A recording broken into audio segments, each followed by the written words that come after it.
존경하는 국민 여러분, 우원식 국회의장님, 그리고 선배 동료 의원 여러분, 그리고 국무위원 여러분, 경기도 용인시정 더불어민주당 이현주 의원입니다. 내일 헌법재판소는 재판관 전원일치로 주문 대통령 윤석열을 파면한다라는 선고를 할 것이라고 저는 확신합니다. 어제 재보궐선거의 결과는 비록 일부 지역에 국한되었지만 탄핵의 민심을 보여준 것이다, 이렇게 생각합니다. 대한민국의 혼란과 불확실성의 어둠이 사라지고 새로운 출발을 통해서 희망과 역동의 시간이 찾아올 것이고 성장과 회복의 시대를 열 것으로 기대합니다. 네, 오동훈 고위공직자 범죄수사처장님께 묻겠습니다. 네, 나와주시기 바랍니다.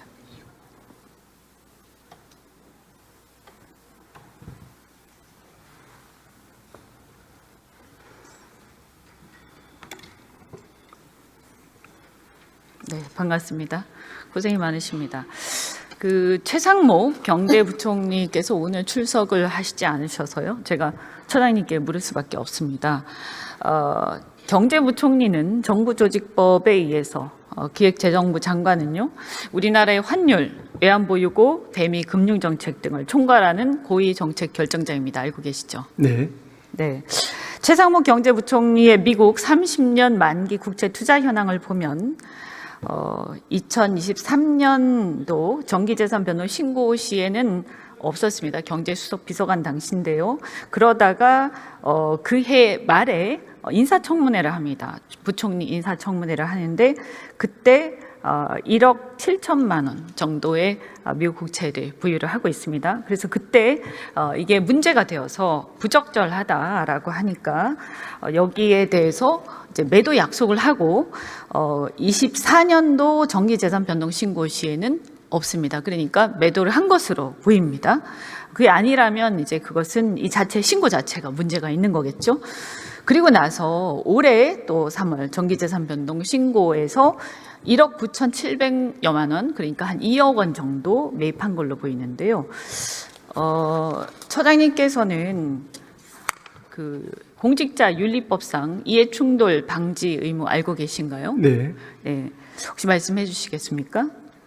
그런 부분이 지금 우리 공수처의 좀 수사 대상이 좀 제한되어 있습니다. 예, 그래서 만일에 이제 그런 부분이 해당되는 부분이 있으면 저희들은 법과 원칙에 따라서 이 부분 지금 의원님 말씀하신 부분 유념해서 또 조사할 수 있는 그런 상황입니다.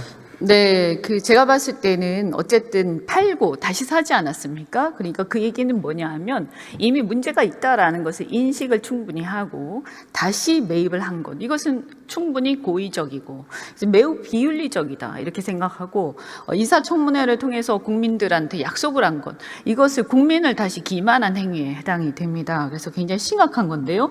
제가 하는 자료를 보니까 일반 국민들은 평균 해외 증권 투자 금액이 한 1,400만 원 정도밖에 되지 않습니다. 그런데 자산이 얼마나 많은지 모르겠지만 2억 원이라는 것은 매우 큰 금액인데요. 이 금액을 경제부총리가 이렇게 미국 국채에 30년 만기 미국 국채에 다 투자를 했다. 굉장히 큰 금액인데 어떻게 이렇게 많이 투자를, 그것도 ETF가 아니라 직접 투자를 했을까, 이런 생각이 듭니다. 말씀드린 대로 환율, 외환보유고, 대미 금융정책 등을 총괄하고 있는데 작년에 우리 환율이 어땠습니까? 우리 환율이 굉장히 불안정하지 않았습니까? 그죠? 그래서 이 환율이 상승할 경우, 환율이 급등하면 우리 국민들이 굉장히 힘들어지는 게 많았고, 작년 같은 경우 이게 문제가 많이 됐었는데요.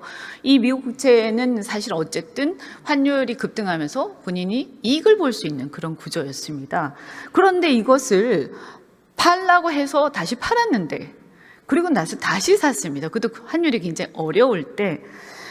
그래서 이것은 저는 매우 심각한 문제가 있다. 그래서 이거는 이해충돌 방지 의무 위반, 그리고 또 말씀 아까 잠깐 드렸지만 한국은행의 금리 결정 과정, 그리고 외환시장의 개입 계획, 그리고 정부의 환율 방어 정책, 이런 것들의 정보를 실시간으로 또 접할 수 있는 자리이기 때문에 미공개 정보 이용 행위에도 해당할 가능성이 있다라고 생각을 합니다.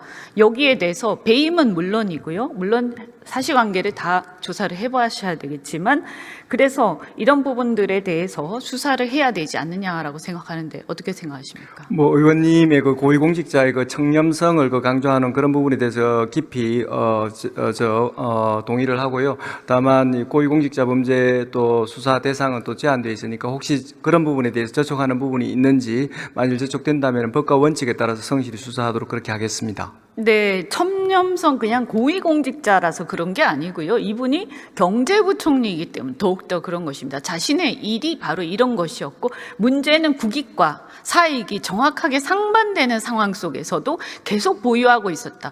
당연히 팔았으면 다시 사지 않는 것이 정상적인 사고겠지요. 그죠? 이것은 매우 노골적인 행위입니다. 저는 이것은 그냥 다른 고위공직자가 미국 국채를 매입한 거하고는 완전히 다른 얘기다라고 생각을 하고 더군다나 인사청문회에서 그렇게 문제가 되어서 팔았는데도 불구하고 다시 샀다라는 것은 매우 고의적이고 아주 뭐라고 해야 되나요? 굉장히 뻔뻔하다 하는 생각이 듭니다. 이것은 그냥 놔두면 안 됩니다. 반드시 수사를 해야 된다. 이렇게 생각하고 적어도 조사를 해서 문제가 없다라고 저는 문제가 없다라고 될 리가 없다고 생각합니다. 왜냐하면 공직자윤리법은 이거 실제로 이익을 얻었느냐 안 얻었느냐가 문제가 아니다. 그렇지 않습니까? 예, 그래서 공수처의 수사 대상이 맞다면 응당 수사를 하셔야 됩니다. 네, 의원님 말씀 유념하겠습니다. 네, 네, 들어가셔도 좋습니다.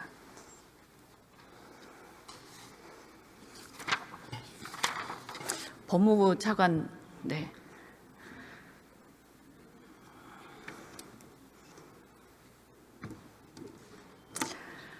네, 반갑습니다. 검찰총장께서 나오시지 않으셔가지고, 네, 불가피하게 차관님께 줄 수밖에 없습니다. 오늘 김건희 주가 조작 유죄가 확정되지 않았습니까? 불기소 처분에 대한 재수사 해야 된다 이렇게 생각을 합니다.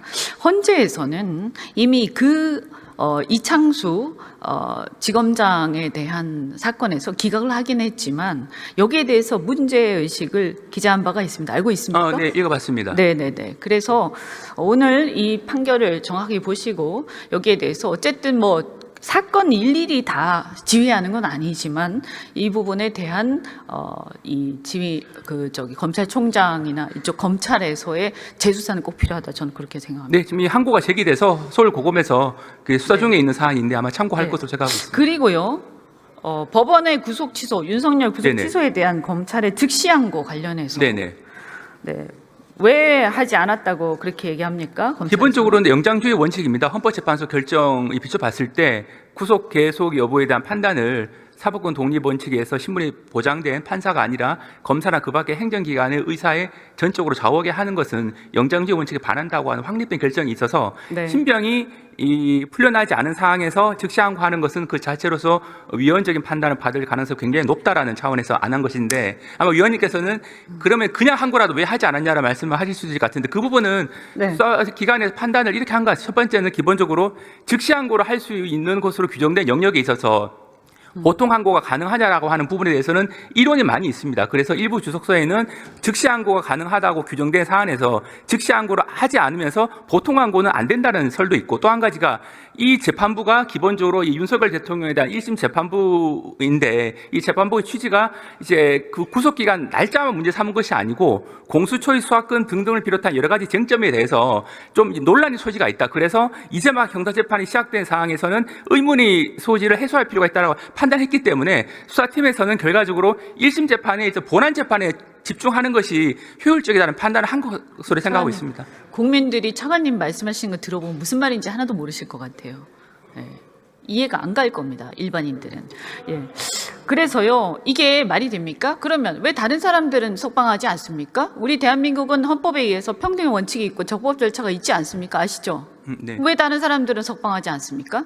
지금 다른 사안을 제가 확인해 보니까 즉시 항고가 문제된 사안들은 모두 다 신병이 확보되지 않고 이제 석방된 상태에서 검찰에서 이제 즉시한 항고를 한 사례는 있는데 이 사건과 같이 지금 이제 위원님께서 말씀하신 바와 같이 저는 잠깐만 제가 끊어서 죄송한데 즉시 항고를 안 해도 이게 만약 잘못됐다고 생각해서 그냥 풀어줬으면 모든 국민들한테 그거 해야지. 그러면 국민들이 다 일일이 변호사 써가지고 즉시한 거 해야 돼. 아니, 죄송합니다. 이 판결을 갖다가 문제를 삼아야 됩니까? 이 결정을 받아야 됩니까? 예, 구속기간 산입에 대해서는 네. 그 판단에 대해서는 검찰에서도 법원의 판단과는 좀 다릅니다. 그래서 법원의 판단을 수용해서 그 종전의 관행을 바꾸는 것은 아니고 종전 관행대로 하되, 다만 법원의 그 구속기간 산정에 대한 판단에 대해서는 동의할 수 없지만 본안 재판에서 다투겠다는 입장입니다.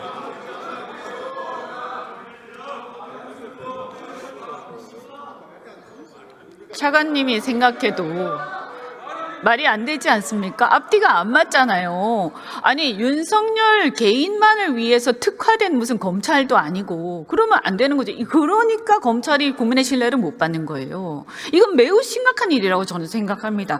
정말 그렇다면 모든 피의자, 모든 피고인들을 다 석방을 하는 게 맞습니다. 그게 옳든 그르든 간에 절차적인 문제에서. 그렇지 않습니까? 그냥 해야지 왜 그 사람들은 그러면 법원에 뭘 받아와야 됩니까? 이미 그렇게 해서 승복을 했는데요. 근데 지금 윤석열 대통령 사건에 대해서도 검찰은 법원의 구속기간 산정에 대한 판단에 그러면 대해서 왜 다투고 항고를 있습니다. 안 했어요? 즉시 항고를 안 했으면 보통 항고라도 했었어야죠. 그리고 오케이, 거기까지 그럼 이해하더라도 보통 항고 했었어야죠. 안 했잖아요. 그래서 그 그 승복한다는 얘기 아니에요? 네, 그 부분 제가 앞에서 간단히 말씀드렸는데, 즉시 항고가 가능한 영역에 있어서 안 했을 때 보통 항고는 제기가 불가능하다라고 하는 유력한 견해가 있습니다. 시도해 보셨어요? 안 했잖아. 견해가지고 그렇게 합니까? 이거 국가적으로 중요한 사안인데, 그죠? 그리고 이 부분은 기본적으로 이 본안 재판을 통해서 수사와 기소 과정의 적법성 여부를 확인받을 예정에 있고, 그 부분은 수사팀에서 판단한 부분이라고 생각합니다. 내일 헌재에서 파면이 되면 다른 사건들을 수사가 개시가 될 수밖에 없다고 봅니다. 군사반란죄를 비롯해서. 그러면 다른 사건들의 수사와 동시에 저는 빨리 구속을 다시 재개해야 된다 이렇게 봅니다. 왜냐하면 이런 문제들이 있기 때문에 국민들은 매우 불공정하다. 그리고 수사기관과 검찰, 법무부에 대한, 정무에 대한 그 불신에 가득 차 있다. 이렇게 하시면 안 된다. 말씀드립니다. 들어가셔도 좋습니다.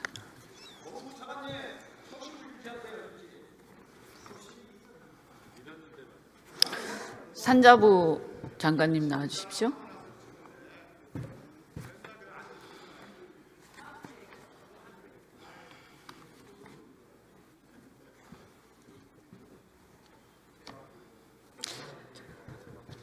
시간이 얼마 없어서 오늘 어제죠. 트럼프 정부에서 상호관세 발표했죠. 네. 어떻게 생각하십니까?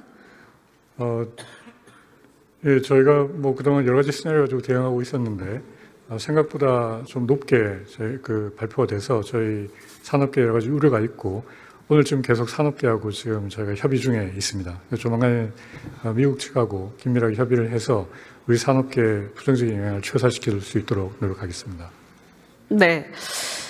총리 주재 경제 TF에 장관님 참석 안 하셨습니까? 네, 못했습니다. 네.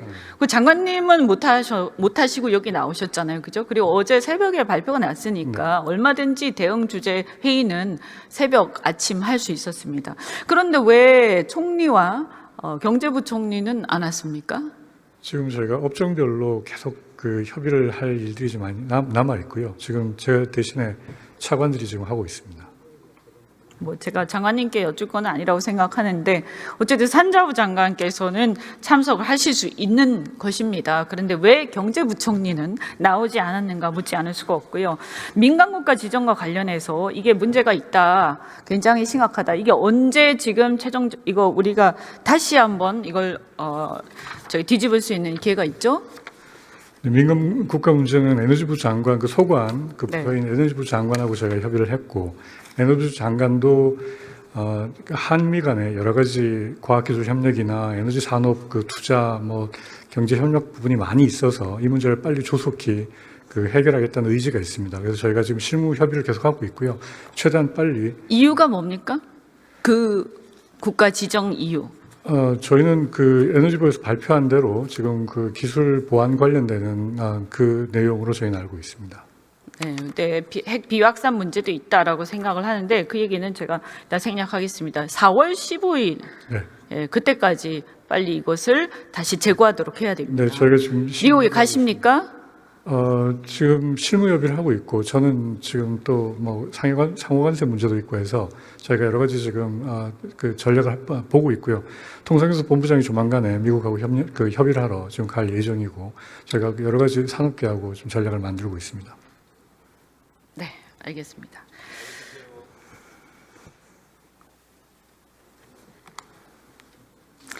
네, 국민 여러분, 우리 대한민국 여러 가지로 매우 어렵습니다. 이제 내일 파면 선고로 인해서 대한민국 재출발하고 우리가 다시 성장과 회복으로 가기를 바랍니다. 감사드립니다.